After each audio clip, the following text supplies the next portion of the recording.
Hello friends, welcome back. तो आज की वीडियो में हम फुल फॉर्म्स उससे आगे कवर करने वाले हैं। तो चलिए शुरू करते हैं। फर्स्ट है ICN, international council of nurses. तो ये जो इंटरनेशनल काउंसिल ऑफ नर्सेज है, ये हमारा शुरू हुआ था 1899 में। ठीक है। सेकंड है WHO। आप सभी ने इसका नाम तो सुना ही होगा, वर्ल्ड हेल्थ ऑर्गेनाइजेशन।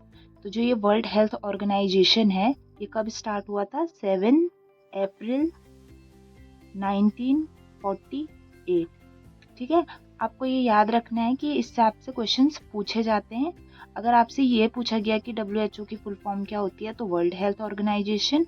अगर ये नहीं पूछा गया तो ये पूछा जा सकता है कि 7 अप्रैल को कौन सा डे हम मनाते हैं। तो उस दिन हम क्या मनाते हैं? 7 अप्रैल को हम हेल्थ डे मनाते हैं।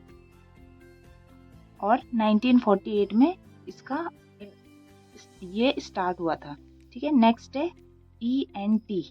ENT किसके लिए स्टैंड करता है? ईयर नोज थ्रोट, यानी कि ऐसे डॉक्टर जो ईयर नोज और थ्रोट को ट्रीट करते हो। ठीक है।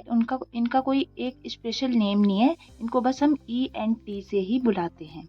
तो आपका ये एक PYQ की तरह रिपीट हो चुका है, तो आपको इसको याद रखना है। नेक्स्ट है हमारा NICU, neonatal intensive care unit. पिछली वीडियो में हमने पढ़ा था ICU। ICU का मतलब क्या होता है? ऐसी कंडीशंस जब किसी पेशेंट की हो जाती है बहुत ज़्यादा लाइफ थ्रेटनिंग वगैरह, तो हम उनको स्पेशल केयर प्रोवाइड करने के लिए ICU एक वार्ड होता है हॉस्पिटल का, उसमें रखते हैं। ठीक है। तो यहाँ पे क्या आया हमारा? न्यूनेटल।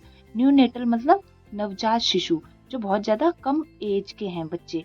तो न्यूनेटल जनरली हमारी होती है 0 to 28 डेज के जो बच्चे होते हैं। ठीक है। मतलब आप मान सकते हैं ये 1 महीने से कम बच्चों के लिए होता है। ठीक है। नेक्स्ट है हमारा SARS, severe acute respiratory syndrome. जैसे आपने पढ़ा होगा कोरोना वायरस के बारे में, सभी जानते हैं। तो वैसी जो ये हमारा सार्स है, ये भी एक आउटब्रेक हुआ था। और इसमें क्या हुआ था? बहुत सारे इसमें भी डिजीजेस फैली थी। और ये कब कब हुआ था? इसका आउटब्रेक कब हुआ था? 2002 में हुआ था। ठीक है। नेक्स्ट है हमारा, सेम ऐसी है जैसे ये सार्स की तरह है, उसी की तरह दूसरा है हमारा मार्स, MERS। इसका full form middle east respiratory syndrome. तो अगेन ये भी एक आउटब्रेक रहा था, जिसमें कि बहुत सारे लोग इन्फेक्शन बहुत सारे लोगों को डिजीज हुई थी। तो ये हमारा कब आया था? ये आया था 2012 में। नेक्स्ट है हमारा NHP, जो स्टैंड करता है नेशनल हेल्थ पॉलिसी। तो इसको आपको याद रखना है, ये हमारा पूछा जाता है। नेक्स्ट है हमारा CMO, chief medical officer. Chief medical officer ये एक रैंक होती है। जैसे आप नर्सिंग का एग्ज़ाम देंगे, उसके बाद आपकी मतलब जैसे रैंक बढ़ती है ना, तो वैसे ये जो चीफ मेडिकल ऑफिसर है, ये हमारी हाईएस्ट पोस्ट होती है नर्सिंग के फील्ड में। नेक्स्ट है हमारा BMI, body mass index. Body mass index OT, operation theatre. ठीक है। ये भी एक वार्ड होता है हॉस्पिटल में, जहाँ पे सर्जरीज वगैरह परफॉर्म की जाती हैं। ठीक है। नेक्स्ट है हमारा DNA, डीऑक्सीराइबोज न्यूक्लिक एसिड।